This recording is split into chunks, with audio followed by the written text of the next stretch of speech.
¿Qué tal? ¿Cómo les va? Bienvenidos a este primer comentario, primera mirada a la cartelera del juicio final, la velada boxística que vivimos, inédita velada que vivimos este sábado desde Arabia, donde en realidad no se colmaron todas las expectativas. Hubo verdaderos monólogos allí en las peleas preliminares, victorias fáciles en el primer asalto, como la de Opetaya, como la de Filip Ergovic, la propia pelea de Fran Sánchez, más allá de que se extendió hasta el séptimo episodio, tampoco llenó mucho los ojos, muy superior fue Sánchez a su rival. Y obviamente en la restante pelea, sí, Caballel realmente dio una muy buena exhibición, sorprendió al mundo en esa victoria sobre Mahmoud y obviamente fue lo diferente en las preliminares. Ahora en las peleas estelares, una muy buena actuación, sorprendiendo a todos. Me refiero a Daniel Dubois, una muy buena victoria de Dimitri Bivol ante un rival que lo esperó como Lyndon Arthur y al cual le costó mucho, acusó mucho el óxido. Ya les voy a hablar de esa pelea. Y en las estelares se fue victoria de Joseph Parker, el neozelandés, sobre un desconocido, un decepcionante y muy delgado, muy desnutrido, Deontay Wilder, que yo creo que salió del retiro y ahora ya regresa al retiro. Es un hombre que ya no está para el boxeo. Por un tema de edad, por un tema de falta de dedicación y simplemente regresó a esta pelea por la promesa de ir después en marzo contra Anthony Joshua, en una pelea que ya no va, pero definitivamente ya está fuera de este negocio. En la pelea estelar también decepcionó Otto Wallin, esperábamos mucho más de él. Incluso es una pelea que yo ni siquiera me animé a darles un pronóstico, porque de acuerdo con los antecedentes cercanos, Otto Wallin era un hombre que podría incluso retirar a Anthony Joshua, lo reconoció el propio británico, que dijo que esta pelea era un antes y un después. Si se veía mal, lo iba a pensar muy bien, pero quizás después de esta pelea iba a abandonar el boxeo. No salieron las cosas como estaba previsto, pero definitivamente vivimos una larga jornada de boxeo en pesos pesados y otras divisiones que definitivamente es algo que le hace muy bien al boxeo. Vamos a lo que nosotros entendemos como fueron los aspectos principales en términos de desempeño. Una gran actuación fue la que ofreció Daniel Dubois ante un increíble Jarrell Miller que llegó con 333 libras, un hombre extremadamente pesado. Había 43 kilos de diferencia, 100 libras entre uno y otro, y un trabajo realmente sorprendente de un Daniel Dubois que no solo le aguantó la pegada, le fue a trabajar allí adentro, que fue castigando los planos medios y trató de moverlo, le dio mucha dinámica a su boxeo para cansarlo y buscar el knockout. Recién pudo lograrlo en los últimos segundos del décimo asalto, cuando el referee decidió parar la pelea. Uno se puede preguntar, pero ¿por qué no esperar unos segundos para que no fuera noqueado? Es que en el momento que detienen la pelea, estaba literalmente vulnerable a un golpeo de poder muy duro.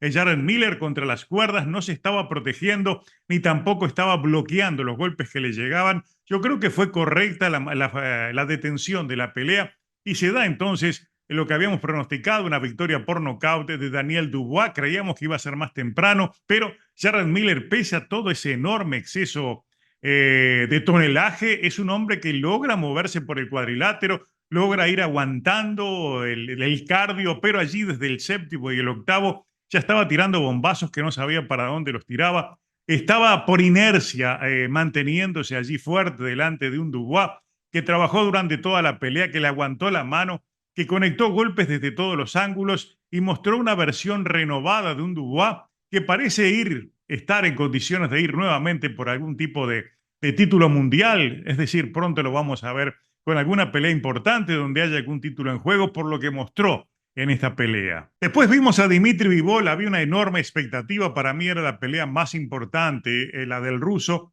En primer lugar, se presentó como nativo de Kirguistán, que es donde nació, lo cual es una señal muy clara hacia dónde va dirigido el futuro cercano de Dimitri Bivol. Pero en lo más importante, se dio una pelea en cierta medida muy diferente a lo que uno podía esperar al principio de la misma, porque vimos a un Lyndon Arthur que se abroqueló contra las cuerdas y durante 2 o 3 episodios literalmente lo único que hizo fue resistirle el golpeo.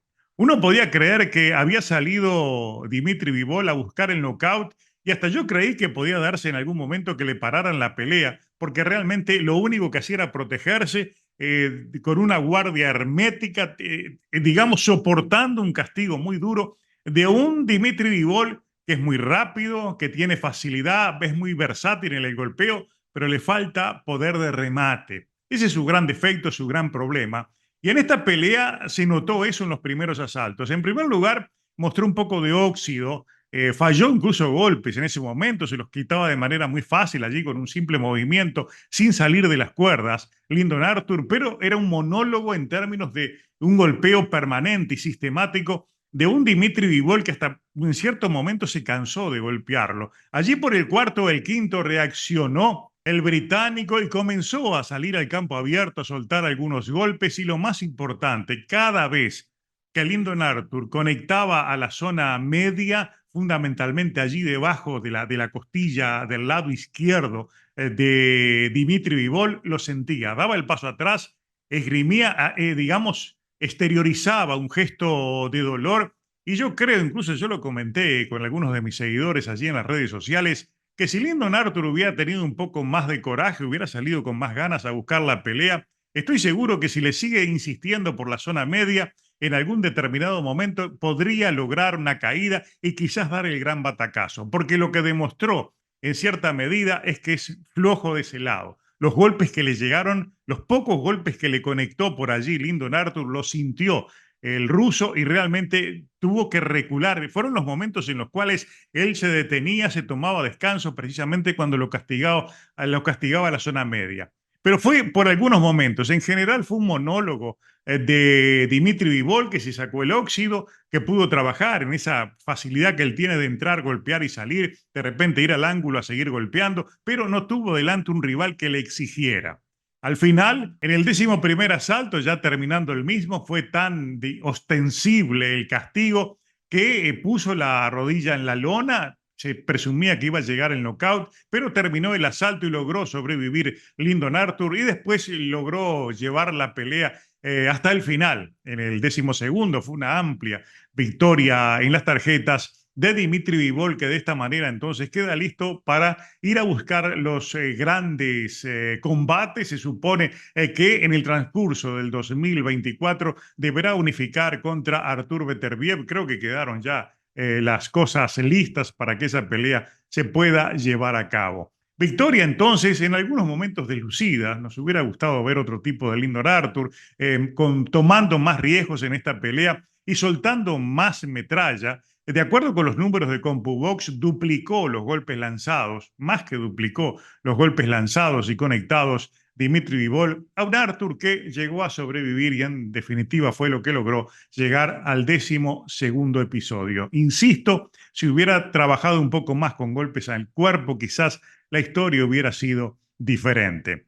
En la otra pelea, en la coestelar, realmente decepcionante la actuación de un Deontay Wilder que se vio demasiado escuálido, las piernas, las piernitas daban realmente pena. En el caso de Wilder, un hombre que llegó poco más arriba de las 213 libras, es decir, muy por debajo llegó al pesaje, muy por debajo de su peso habitual, ante un hombre que le llevó muchas libras de ventaja y ante el cual por momentos se mostró realmente timorato, se vio con un boxeo torpe, con dificultades para llegarle con sus golpes, con un óxido tremendo, con falta de ritmo. En pocos momentos encontró su espacio para lanzar golpes de aquella derecha impresionante que solía alargar, a veces en recto, a veces en golpes volados, que siempre lastimaba y a la cual todos sus rivales le tuvieron temor.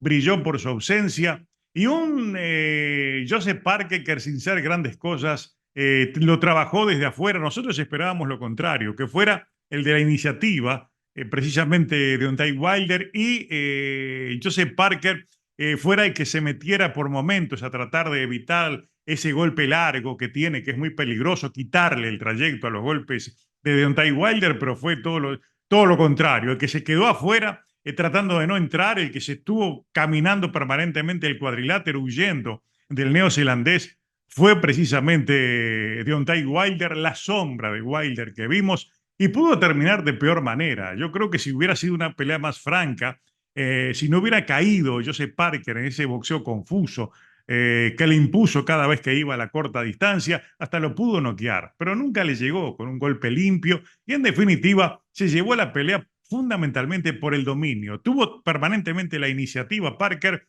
tomando riesgos, entrando allí a tratar de conectarlo, pero nunca llegándole con golpes limpios, le alcanzó para llevarse la mayoría de los asaltos y ganó ampliamente en las tarjetas. Creo que es el final de todo para Deontay Wilder, que repito, regresó para ganarse una muy buena bolsa, pero le tomó el pelo a todos, empezando por los árabes. Este hombre ya no está para seguir en el boxeo. Repito, un fantasma de lo que fue alguna vez Deontay Wilder, y olvídense de verlo alguna vez contra Anthony Joshua. Sería una verdadera tomadura de pelo que aún así sigan adelante con esa pelea que la tenían incluso ya firmada. Con respecto a la pelea estelar, la de Anthony Joshua con Otto Wallin, por un lado vimos al peor Otto Wallin y por el otro lado vimos al mejor Anthony Joshua. Realmente llegó con un buen plan, trabajó muy bien con el jab y con el 1-2, entrando y saliendo automáticamente, dando el paso atrás. Usualmente en estas últimas peleas cometía algunos errores de entrar a golpear y quedarse. Esta vez no cometió ese error. Trabajó muy bien detrás del jab, respetó en todo momento esa mejor distancia. Le tiene 10 centímetros de diferencia, había en el alcance de brazo entre Joshua y Otto Wallin. Lo aprovechó al máximo y fue el que permanentemente tuvo la iniciativa, fue el que lastimó temprano y que tuvo un jab muy incisivo que no lo pudo descifrar en ningún momento. Un Otto Wallin que lo vimos apático, lo vimos con miedo de arriesgar. Cuando arriesgó se llevó golpes duros, que fue precisamente llegando al cuarto y al quinto episodio. Joey Gamache le ordenó que saliera a buscar golpes, a tratar de lanzar golpes de poder, que tomara algunos riesgos. Y fue en uno de esos, riesgos que tomó que lo alcanzó de contragolpe con un derechazo impresionante. Lo lastimó, quedó mal en el quinto episodio y decidió no salir para el sexto. Definitivamente una victoria que en los papeles parecía, digamos, si bien era favorito Anthony Joshua, en los papeles parecía más complicada, de hecho parecía hasta que podía perder. Repito, yo no me animé ni siquiera a poner un pronóstico porque esta pelea era demasiado reservado cualquier pronóstico porque había posibilidades de que diera también Otto Wallin el gran patacazo, pero vimos al peor Wallin, nada que ver con aquel que enfrentó a Tyson Fury, y definitivamente vimos una muy buena versión de Anthony Joshua que además de traer un buen plan, además de mostrarse muy enfocado y concentrado, vimos que parece haber solucionado sus problemas emocionales. Lo vimos muy bien asentado y sin ningún tipo de drama. Fue a tomar esta pelea sabiendo que podía ser la última de su trayectoria, la ganó con autoridad y dio un buen mensaje para lo que pueda venir a continuación. ¿Qué es lo que yo creo que va a pasar con Anthony Joshua ahora? Seguramente cuando quede libre ahora el título de la FIB, luego de que se enfrenten Usyk y Tyson Fury ahora en febrero, seguramente él lo va a disputar contra Filip Hrgović. Ya descartada una posible pelea entonces con Deontay Wilder, lo que viene es Hrgović contra Anthony Joshua. Y a este Joshua que vi contra Otto Wallin le tengo mucha fe, entonces enfrentando a Filip Hrgović, un hombre que se mostró rápido, que se mostró seguro de sí mismo y que mostró muchos de los atisbos que había mostrado al principio, cuando apareció en el firmamento del boxeo de primer nivel. Anthony Joshua parecía que se iba a llevar todo el mundo por delante, hasta que vino en la debacle contra Andy Ruiz y parecía que no iba a salir más. Lo vi muy bien esta vez y seguramente esto brinda la posibilidad de seguir disfrutando del boxeo de Anthony Joshua, de otro Joshua peleando con otro tipo de seguridad y dando mejores espectáculos. Esta vez fue el que dominó por completo y venció a un hombre que creíamos podría haber dado el batacazo, cosa que no sucedió. Mal Wallin, pero mucho mejor entonces Anthony Joshua.